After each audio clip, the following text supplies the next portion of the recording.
ជំរាបសួរលោកគ្រូខ្ញុំបាទឈ្មោះសុំសុវណ្ណសាច់អញ្ចឹងក្នុងដំណើរការពួកខ្ញុំមានproject ដែលនិយាយតាក់ទងនឹង Student Attendance Management System គឺជា system មួយដែលយើងអាចtracking ឬក៏ manage ទៅលើ attendance របស់សិស្សបានយ៉ាងមានប្រសិទ្ធភាព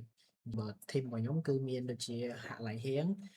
តាំងមេងគឹមខ្ញុំបាទសុំសុវណ្ណសាច់និង member team មួយទៀតគឺអ៊ុំសេរីវឌ្ឍនាអូខេអ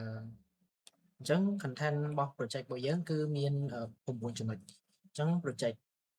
ចំណុចទី1គឺនិយាយតាក់ទងនឹង project objective ទី2គឺ user role and responsibility ទី3គឺ core system features ហើយទី4គឺ attendant workflow ទី5 system architecture ទី6 key advantages of system ទី7 live system demo ហើយទី8 plan enhancement ហើយចំណុចទី9គឺចំណុចចុងក្រោយគឺនិយាយតាក់ទងនឹង question and discussion អូខេនេះគឺជាចំណុចទី1ដែលមិត្តភក្តិខ្ញុំនឹងគាត់នឹងចាប់ផ្ដើម start និយាយគឺឲ្យ member team ខ្ញុំគឺហាក់ឡៃហៀងនេះគាត់និយាយតាក់ទងនឹងចំណុចហ្នឹងអូខេជំរាបសួរលោកគ្រូខ្ញុំឈ្មោះហាក់ឡៃហៀងហើយថ្ងៃនេះដែរខ្ញុំនឹងឡើង present តាក់ទងជាមួយនឹងចំណុចទី1 project objective សម្រាប់ការ build system នេះមកគឺដើម្បីងាយស្រួលក្នុងការ manage ទៅលើ attendance របស់ student ដែលនៅក្នុង field ទាំងអស់ហ្នឹងពួកខ្ញុំនឹងធ្វើ auto tracking ដែល auto tracking ហ្នឹងដែរគឺអាចឲ្យអ្នកដែល manage ទៅលើ attendance របស់ student គាត់អាច manage ទៅលើ attendance student ដោយមិនបាច់ចាំកាច់កត់នៅដៃរបស់គាត់ហើយstudent គាត់ក៏មានភាពងាយស្រួលក្នុងការចូលវត្តមានដូចគ្នាហើយសម្រាប់ project នេះដែរពួកយើងបានបង្កើតជា role based control ដែលមាន role ច្រើននៅក្នុង system ហ្នឹងដើម្បី set role នីមួយៗហ្នឹងទៅតាមការ manage របស់ពួកគាត់ហើយ real time data ហ្នឹងមានថានៅពេលដែល student គាត់ចូល attendance គាត់នឹងមាន real time data សម្រាប់គាត់មើលហើយខាងអ្នកដែល manage ទៅលើ system ហ្នឹងគាត់ក៏មាន real time data មើលដែរអញ្ចឹងខ្ញុំសូមចូលទៅ slide បន្ទាប់ slide បន្ទាប់នេះគឺពួកខ្ញុំនឹងនិយាយអំពី user role ឬក៏ responsibility របស់user role នីមួយៗនៅក្នុង system នោះដែរពួកខ្ញុំបាន manage role ជា4គឺមាន guest សម្រាប់ guest គឺជា user ដែលយើងទៅតែ register ថ្មីហើយយើងអត់ទាន់បាន set គាត់ជាrole ឯគេដូចជា role student ឬក៏ role staff ឬក៏ role admin ទេអញ្ចឹងសម្រាប់ user ដែល create គាត់អាច create ខ្លួនឯងប៉ុន្តែ user គាត់នឹង set ទៅជា guest ហើយសម្រាប់ role student គឺជា role ដែលគាត់អាចចូលទៅកាន់ system របស់គាត់ដោយគាត់អាច clock in ហើយគាត់អាចមើលទៅលើ data របស់គាត់ឬក៏ class របស់គាត់ថាតើគាត់មាន class អីគេខ្លះនៅក្នុងថ្ងៃហ្នឹងហើយគាត់មានបានចូល attendance ឬក៏ commit app របស់ class របស់គាត់សម្រាប់ user staff គឺគាត់ជាអ្នក manage ទៅលើ student សម្រាប់ record ឬក៏ update class ឬក៏មើលទៅលើ attendance របស់សិស្សនីមួយៗហើយនិង information របស់គាត់ហើយសម្រាប់ទី4គឺតាក់ទងជាមួយនឹង admin សម្រាប់ admin នេះដែរគឺគាត់មាន full access គ្រប់ role ទាំងអស់ហើយនៅក្នុង system ហ្នឹងគឺគាត់ជា base of system role គឺគាត់អាច manage ទាំងអស់ទាំង delete ទាំង update ទាំងការ view និង edit ឬក៏ធ្វើអ្វីផ្សេងៗនៅលើ system នេះដែរសម្រាប់ user role ពួកខ្ញុំមាន4ប៉ុណ្ណឹងអញ្ចឹងកន្លែង function របស់ខ្ញុំចាប់ហើយខ្ញុំសូមបន្តឲ្យមិត្តរួមក្រុមខ្ញុំម្នាក់ទៀតគឺតាំងមីងគឹមខ្ញុំឈ្មោះតាំងមីងគឹមខ្ញុំលើកយកចំណុចទី3ដែលមកនិយាយអំពី core system feature ដែលនៅក្នុង system ហ្នឹងមានបែងចែកជា4 feature ធំៗដែល feature ទី1គឺនិយាយអំពី user management feature ទី2គឺតាក់ទងទៅនឹង attendance tracking ទី3 class management ហើយនិងទី4គឺ reporting and analytics ដែល user management ហ្នឹងគឺនិយាយអំពីការគ្រប់គ្រងទៅលើ role នៃ user នីមួយៗនឹងបានន័យថា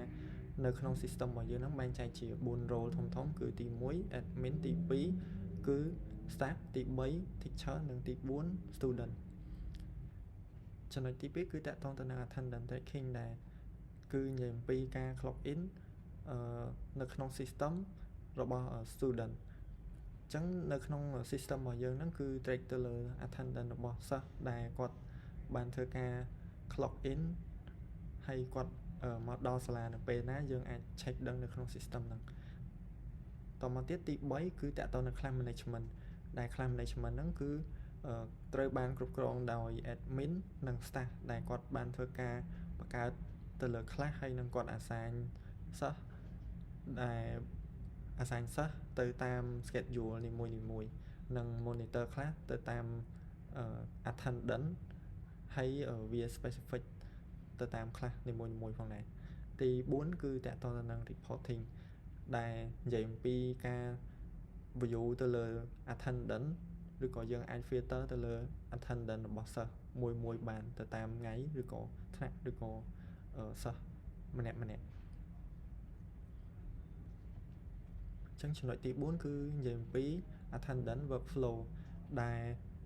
ទីនៅក្នុង system របស់យើងហ្នឹងគឺបានកំណត់ទៅលើ attendance របស់សិស្សចឹង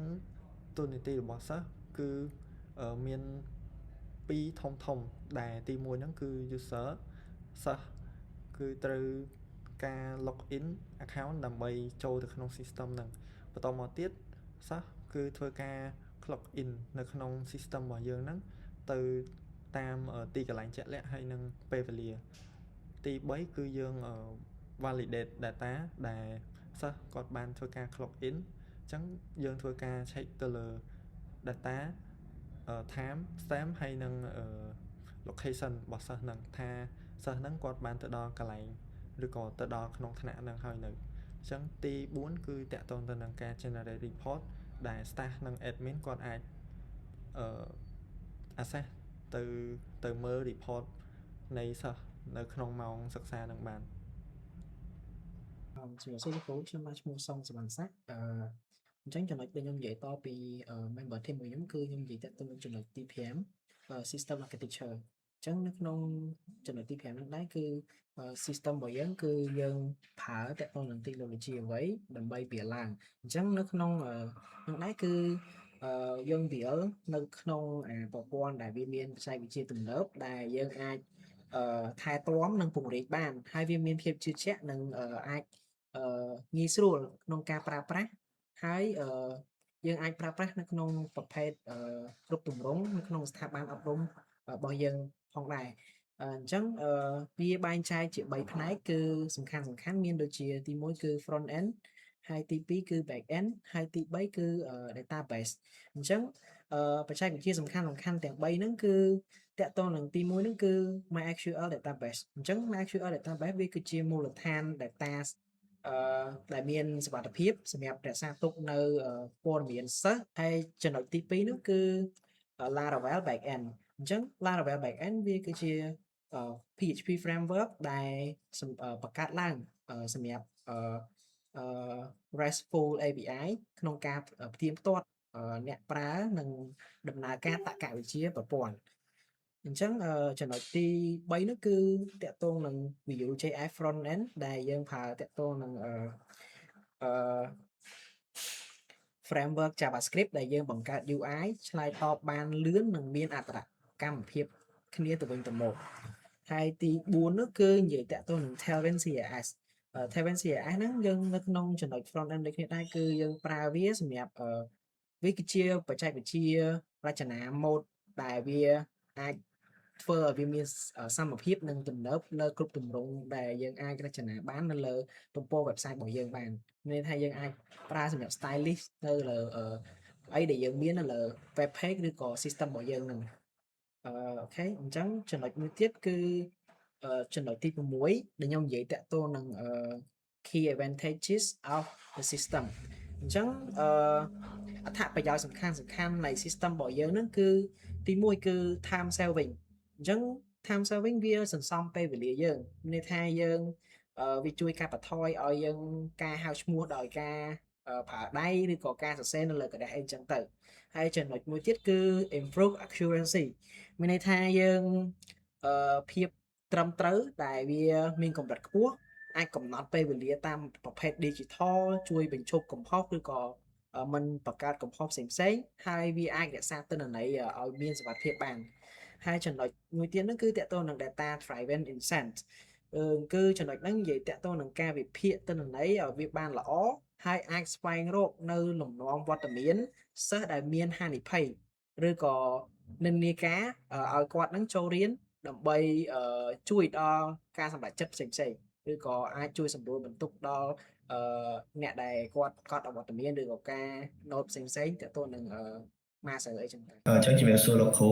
ខ្ញុំឈ្មោះអង្គស្រីវឌ្ឍនាខ្ញុំមកបន្ត presentation បន្តពី team របស់ខ្ញុំគឺខ្ញុំ start ពីចំណុចទី7គឺ plan enhancement អូខេអញ្ចឹងដោយសារតែរយៈពេលខ្លីពេកយើងអាច fully create a system attendant ដើម្បី fully feature សម្រាប់ operate school មួយអញ្ចឹងយើងនឹងមាន plan ធ្វើការបន្តក្រៅពីបន្ទាប់ពីអ្វីដែលយើងធ្លាប់បានធ្វើនិង implement អូខេអញ្ចឹងទី1គឺ book create student book create student មានន័យថា staff role របស់យើងគាត់អាច create multiple student នៅក្នុងពេលតែមួយបានដោយយើងអាច allow ឲ្យមាន function ឲ្យ staff គាត់ upload student ហ្នឹងជា list Excel ឬក៏ CSV file ដែលជាជំនួយដល់ staff កុំឲ្យគាត់ create student ម្ដងមួយដែលជា burden របស់គាត់នៅពេលណាដែលគាត់ចុចនៅលើ system របស់យើងអូខេចំណុចទី2គឺ attendance security enhancement ដោយសារតែការ system របស់យើងអាចមានចន្លោះប្រហោងដែលអាចឲ្យ student គាត់អាច log in និង log out student account របស់គាត់រៀងខ្លួនហ្នឹងហើយcheat attendant ឲ្យគ្នាគាត់អញ្ចឹងយើងនឹង enhance លើ feature ហ្នឹងបន្ថែមដែលយើង add ជាមួយនឹង device ID ទៅកាន់ student មួយណាដែលគាត់ចុច create attendant ហ្នឹងយើងនឹង show device ID គាត់ទុកអញ្ចឹងបើសិនជាថ្ងៃក្រោយគាត់ចុច attendant ម្ដងទៀតបើសិនជាចុច device ផ្សេងក៏យើងមិនឲ្យគាត់ check attendant ដែរទីគឺជាចំណុចដែលយើងត្រូវកុំឲ្យខាងប្រព័ន្ធហ្នឹងគឺ chip របស់យើងអូខេទី3គឺ implement teacher role ដោយសារតែយើងឥឡូវគឺតាក់ទងទៅនឹង attendance tracking របស់ student នេះអញ្ចឹងយើងអាចបង្កើត teacher role មួយទៀតដើម្បីឲ្យលោកគ្រូគាត់អាចចូលទៅចោះវត្តមានរបស់គាត់នៅតាម system និងគាត់អាចមើលថ្នាក់ឬក៏មើល schedule របស់លោកគ្រូខ្លួនគាត់ដែលគាត់បានបង្រៀនហ្នឹងហើយគាត់ក៏អាចមើលទៅលើ student និង generate ជា dashboard ឬក៏ generate ជា report របស់ student attendance នៅក្នុងថ្នាក់គាត់នីមួយៗហ្នឹងដែលវាពាក់ព័ន្ធនឹងចំណុចទី4របស់យើងគឺ export attendance data បែរថា teacher ឬក៏ staff role គាត់អាច generate ហើយវានឹង calculate data របស់ attendance របស់យើងជា score ហ្នឹងទៅពេលណាដែលឧទាហរណ៍ចង់ semester គាត់នឹង export ជា Excel មួយទៅលើ student នីមួយៗហើយយើងក៏មាន feature calculate បន្ទុករបស់ attendance របស់សិស្សនីមួយៗភ្ជាប់ជាមួយនឹង data ដែលយើង export នៅក្នុង Excel ផងដែរអូខេហើយជាចុងក្រោយហ្នឹងគឺ implement scoring system បានន័យថាលោកគ្រូអ្នកគ្រូឬក៏ staff យើងគាត់ក៏អាចមាន function មួយទៅដាក់ឬក៏ទៅបង្កើតនិងដាក់ការប្រឡងបង្កើតscoring នៅលើនេះបានន័យថាលោកគ្រូគាត់អាចដាក់បន្ទុករបស់សិស្សគាត់ក្នុងការប្រឡងនីមួយៗនៅក្នុង system របស់យើងដូច្នេះហើយថ្ងៃក្រោយគាត់អាច fully operate ទៅលើ attendance tracking ជាមួយនឹងការប្រឡងរបស់សិស្សនៅលើ system យើងតែមួយអូខេអញ្ចឹងចូលដល់ next slide គឺទី8យើងនឹងធ្វើ live demo session អូខេ live demo session នឹងdemo ទៅឲ្យលោកគ្រូនៅលើ student interface demo ហើយនឹង staff management tool ជាមួយនឹង admin dashboard ប៉ុន្តែកន្លែងហ្នឹងខ្ញុំដើម្បីឲ្យមាន data ឲ្យ student គាត់អាច track attendance បានខ្ញុំសូមបង្ហាញពី admin និង staff មុនដោយសារតែ admin ហើយនិង staff គឺ feature វាដូចគ្នាទាំងអស់គ្រាន់តែ admin គឺគាត់អាចមាន feature លើ staff មួយត្រង់ថា admin user គាត់អាចបង្កើត role បង្កើត staff user បានអញ្ចឹង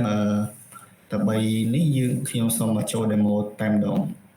បាទអញ្ចឹងខ្ញុំនឹងធ្វើការ demo ទៅលើ system របស់ខ្ញុំអូខេអញ្ចឹងខ្ញុំសូម login ចូល admin account អូខេ admin account ហើយនឹង staff គឺដូចតែគ្នាទេគ្រាន់តែគាត់ខាង admin account គឺមាន staff management នៅខាងក្នុងនេះមួយទៀតតែអាចបង្កើត create role របស់ staff បានអូខេអញ្ចឹងខ្ញុំសូមនិយាយបកស្រាយអំពី dashboard ខាងនេះអូខេអញ្ចឹងទី1នេះគឺខាងលើនេះគឺយើងអាចមើលបានថាតើ total student នៅក្នុងសាលារបស់យើងមានប្រមាណអ្នក total teacher មានប្រមាណអ្នកហើយមានថ្នាក់ប្រមាណហើយថ្នាក់ដែលកំពុងដែលយើងបើករៀននឹងប្រមាណហើយនឹងតើថ្ងៃនេះមានសិស្សប្រមាណដែលមករៀនអូខេហើយនៅខាងក្រោមនេះគឺជា academic structure by major បានន័យថាខ្ញុំនឹង filter program subject generation និង student នៅតាម each major display វាជាបារក្រាដើម្បីយើងអាចដឹងថាតើក្នុង major នីមួយៗហ្នឹងយើងមានសិស្សប្រមាណនេះហើយមានប្រមាណ generation ហើយមានមួយ program នៅក្នុងហ្នឹងអូខេហើយនៅខាងក្រោមនេះគឺជា attendance trend ដែលនៅពេលវាជា line ក្រៅមួយ show ទៅលើ graph នៃ attendance របស់ student ដែលបានចូលមករៀននៅក្នុងសាលាយើងហ្នឹងចំនួន7ថ្ងៃចុងក្រោយ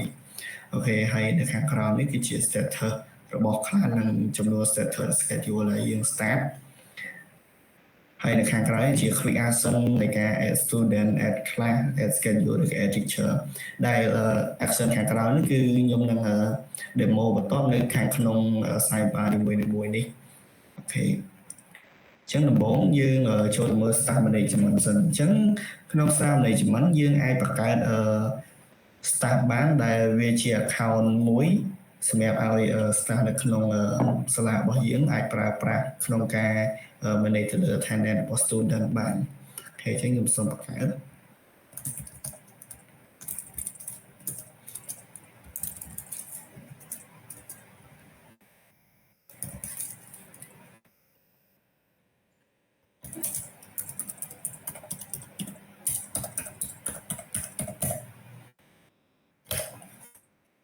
អូខេអញ្ចឹង user បតនាដែលខ្ញុំទៅបង្កើតមកនេះគាត់នឹងអាច log in ជាមួយនឹង password ដែលខ្ញុំអាចឲ្យ comment បានអូខេប៉ុន្តែខ្ញុំសូមអត់ log in ទេដោយសារតែ admin ហើយនឹង staff គឺយើងមាន function ដូចគ្នាខ្ញុំសូមធ្វើការ demo បន្តទៅកាន់ major អូខេ major របស់យើងនេះគឺវាប្រៀបដូចទៅជា major នៅក្នុងសាលារបស់យើងដែលមានដូចជា architecture ស្ថាបត្យកម្មមាន computer science អូខេជាដើមអញ្ចឹងកន្លែងនេះខ្ញុំសូម create មួយមកខ្ញុំ create ថាអាចចុះអូខេបើទៅឧទាហរណ៍សារតែ computer science ហ្នឹងយើងមានហើយខ្ញុំអត់អាច create ជាន់ឈ្មោះគ្នាបានទេបាទអូខេអញ្ចឹងបន្តមកទៀតខ្ញុំចូលទៅកាន់ program អូខេក្នុង program ហ្នឹងវាប្រៀបដូចជា software នៅក្នុងសាលាយើងទៅគឺ software engineering ដែលវានៅ under major computer science ណាលោកគ្រូអញ្ចឹងខ្ញុំសូមបង្កើត program មួយណាឥឡូវខ្ញុំសូមដាក់ program ថាខ្ញុំសូម select យក major សិនគឺ computer science ទៅលើ networking ចុះ networking បាទអូខេអញ្ចឹងបន្តមកទៀតយើងចាប់ផ្ដើមចូលទៅ create subject អូខេ subject ហ្នឹងគឺវាប្រៀបដូចជាមុខវិជ្ជានៅក្នុង subject នៅក្នុង program នីមួយៗដែលយើងអាចមានឧទាហរណ៍ basic Python advanced Python ឬក៏ Java programming data structure and algorithm គឺវាសំដៅទៅលើបែបនេះអញ្ចឹងខ្ញុំសូម create ដូចគ្នាគឺខ្ញុំជ្រើសរើសយក networking ដែលខ្ញុំទៅបង្កើតមិញហ្នឹងបន្តមកខ្ញុំជ្រើសរើសយក advanced Python បង្កើត subject នៅខាងក្រោមនោះមួយតែ subject code គឺវាត្រូវតែ unique ហើយនឹង subject name យើងអាចដាក់វា content ជា display ជាងយើងអាចសរសេរជា normal form បានអូខេខ្ញុំសូមបង្កើត2តែម្ដង networking បន្តមកទៀតbasic AI basic Oh,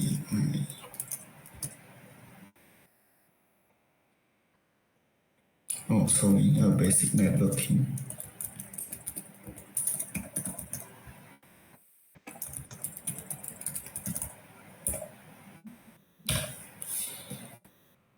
Ok, ចឹងបន្ទាប់ពីការ subject ហើយយើងអាចចូលទៅកាន់ teacher នេះដើម្បី assign គាត់ទៅក្នុងថ្នាក់មួយណាអូខេចឹងខ្ញុំសូមបង្កើតថ្នាក់លោកគ្រូម្នាក់ជួថាចន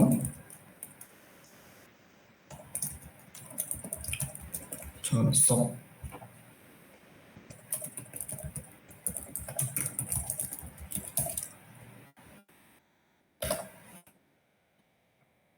អូខេអញ្ចឹងខ្ញុំចូលទៅកាន់ generation អូខេអញ្ចឹងតើអ្វីទៅជា generation គឺជា program generation ឧទាហរណ៍ថា software ជំនាន់ទី1 software ជំនាន់ទី2នៅខាងក្រៅ computer science អញ្ចឹងកន្លែងហ្នឹងគឺខ្ញុំសំដៅទៅលើ បែបនេះអញ្ចឹងខ្ញុំសូម select ទៅលើ program ដែលខ្ញុំបង្កើតហ្នឹងគឺ networking ហ្នឹងហើយនៅក្នុងឆ្នាំ2026ជា generation ទី1អូខេអញ្ចឹងកន្លែងនេះខ្ញុំអាចដាក់ថា net gen 1ក៏បានដែរអូខេអញ្ចឹងបន្ទាប់ពីយើង create generation ហើយយើងអាច create class បាន class នេះសំដៅទៅលើ ES1 ឬក៏ ES2 នៅក្នុង computer science ជំនាន់ទី1ណាលោកគ្រូអញ្ចឹងខ្ញុំសូម create class ដូច class របស់ខ្ញុំហ្នឹងអញ្ចឹងដំបូងហើយគឺយើង select generation សិនហើយ select generation ហ្នឹងគឺវាមាននៅក្នុងហ្នឹងមានដូចជា major program នៅក្នុងហ្នឹងហើយអស់លោកគ្រូបន្តមកទៀតយើងអាច select year បានអញ្ចឹង year ខ្ញុំដាក់ default គឺ year 1ដល់ year 4អញ្ចឹងខ្ញុំអាចដាក់ year 1ហើយ class name ហ្នឹងខ្ញុំអាចដាក់ថា ES1 ក៏បានដែរអូខេ class code វា default គឺខ្ញុំ example អញ្ចឹងតែយើងអាច say ES1 បានពេល room location នេះគឺវាជា text ចឹងខ្ញុំអាចដាក់ building G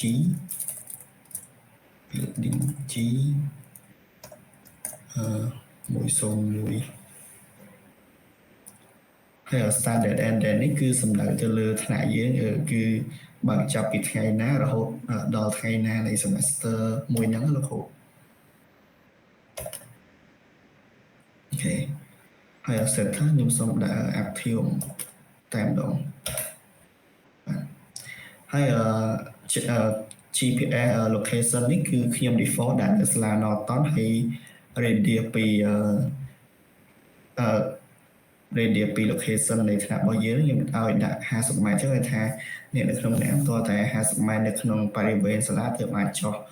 location បានប៉ុន្តែដោយសារតែខ្ញុំអត់នៅសាលាខ្ញុំសូម get current location ដើម្បីទុកពេលថ្ងៃក្រោយ demo ឲ្យលោកគ្រូអាចឃើញgenerate location របស់ខ្ញុំផ្ទាល់ឃើញថា status ហ្នឹងគឺ active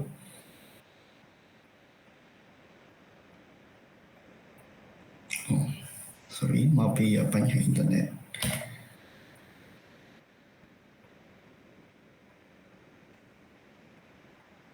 អូខេ create class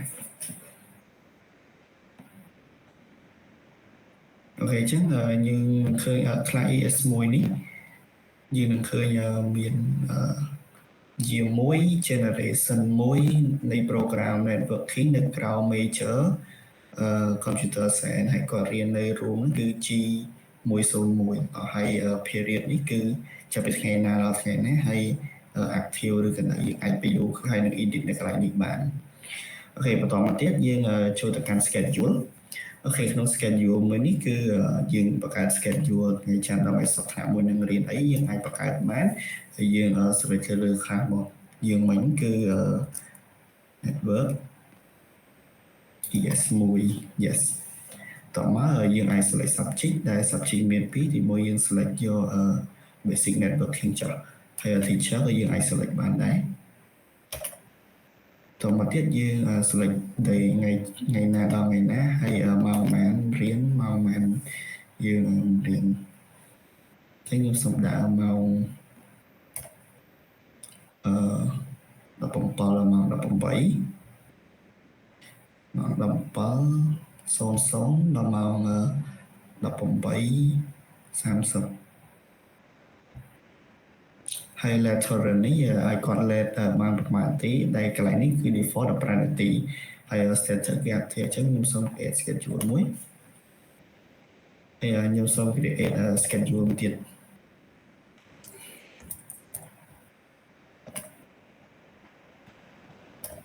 យើងចូល subject មិញយើងយក basic ជាងខ្ញុំសូមយក advanced Python ម្ដង teacher ខ្ញុំសូមយក teacher តោះមកខ្ញុំ select day ថាដាក់ថ្ងៃប្រហ័សម៉ោង21ដល់ sorry ម៉ោង0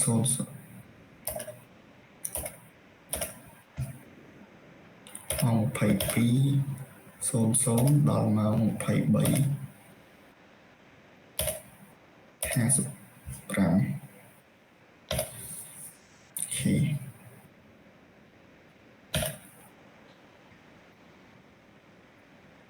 អញ្ចឹងនៅពេលណាដែលយើងមើលទៅលើខ្លះយើងអាច view ទៅលើ schedule បានហើយយើងចុចមើលលើខ្លះហើយយើង view ខ្លះបើយើងនឹងឃើញ schedule តែមានទាំងអស់នៅក្នុងថ្នាក់នីមួយៗនៅខាងក្រោមនេះលោកគ្រូអូខេអញ្ចឹងដល់ពេលដែលយើង view ហើយយើងចាប់ផ្ដើម create student អញ្ចឹងខ្ញុំសូម create student មួយគឺឈ្មោះថាtest student ហើយគឺ test@gmail.com password 8ខ្ទង់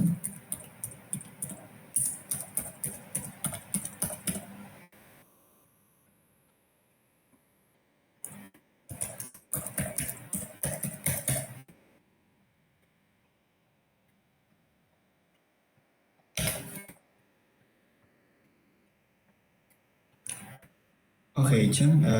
នៅពេលណាដែលយើងមើល attendance កន្លែងនេះចឹងខ្ញុំសូម log out ជា student មួយដើម្បីធ្វើការtrack attendance របស់គាត់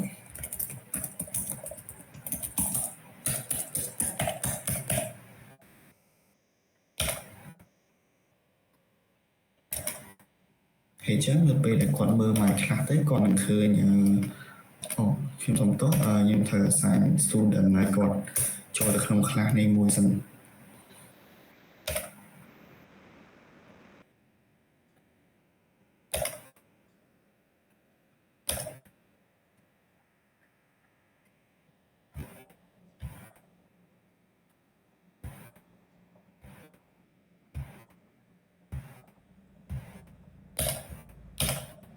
អូខេចឹងបន្ទាប់ពី assign user ចូលក្នុង class ហ្នឹងហើយខ្ញុំអាច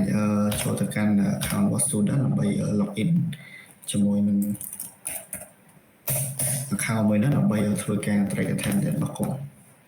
អូខេអញ្ចឹងកន្លែងនេះគឺខ្ញុំ track attendance អូខេចូលកន្លែងនេះបន្តមកទៀតខ្ញុំចុចពាក្យថា check in អូខេអញ្ចឹង check in successfully គាត់បានមកលេខដោយសារតែដល់ម៉ោង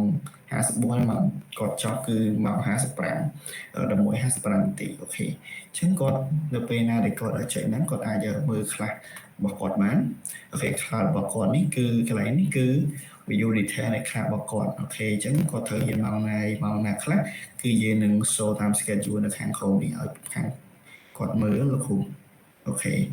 ញ្ចឹងលើនេះក្នុងថ្នាក់ហ្នឹងយើងគាត់ let ប្រមាណដងគាត់ present ប្រមាណដងហើយគាត់ absent ប្រមាណដងហើយនឹង rate នៃ attendance របស់គាត់នេះគឺយើង show នៅលើនេះទាំងអស់ហើយប្រមាណនៃ complete នៅក្នុង week មួយនេះគឺយើងអាចឲ្យគាត់មើលទាំងអស់ហើយនេះគឺជា schedule ដែលគាត់របស់គាត់នៅក្នុងថ្នាក់ ES1 នេះគឺយើងមាន2ម៉ោងហ្នឹងអូខេគាត់អាចមើលនៅក្នុងនេះបានអញ្ចឹងយើងត្រឡប់ទៅមើល admin វិញចឹងបន្ទាប់ពី user គាត់បាន assign អញ្ចឹងខាង admin គាត់ក៏អាចមើល attendance នេះបានដែរអូខេនៅក្នុងថ្នាក់ ES1 គឺ view detail មកគាត់នឹងឃើញមាន student មួយយើង click ទៅលើ view នេះទៅយើងនឹងឃើញមាន student មួយនៅខាងក្រោមនេះដាក់ថា let នៅថ្ងៃទី5ខែ2 2026នេះហើយកន្លែងនេះគឺយើងអាចមើលជា detail បានបើសិនជាលោកគ្រូឬក៏ staff គាត់ចង់មើល attendance របស់ student នៅក្នុង វេលាណាមួយគាត់អាច select start date ហើយនឹង end date នៅទីនេះបានអូខេអញ្ចឹងសូមអរគុណលោកគ្រូដែលបានពិនិត្យមើលនិង